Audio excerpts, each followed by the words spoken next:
హైదరాబాద్ పాత బస్తీ సైదాబాద్ ప్రధాన రహదారిపై మెగా రక్తదాన శిబిరం ఏర్పాటు చేశారు. 75వ గణతంత్ర దినోత్సవం సందర్భంగా స్వాభిమాన్ పరిషత్ ఆధ్వర్యంలో యువకులు రక్తదానం చేశారు.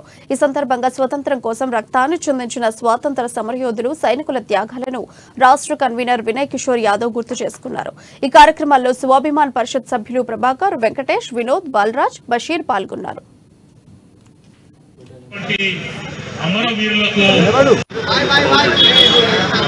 అందరికీ నమస్కారం.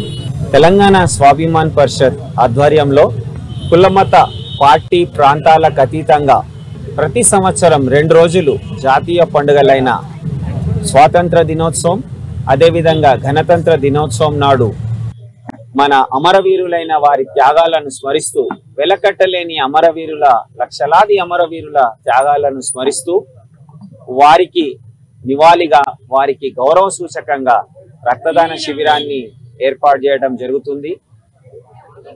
చరిత్ర లేనిదే భవిష్యత్తు లేదు కాబట్టి గతంలో వారు తమ ప్రాణాలను తృణప్రాయంగా వారి వారసులమైన మన గురించి వారి ప్రాణాలను బ్రిటిష్ వారికి ఎదురొడ్డి ఇచ్చి మనకి స్వాతంత్రాన్ని ఇచ్చిన పెద్దలను కనీసం రోజు స్మరించాలి.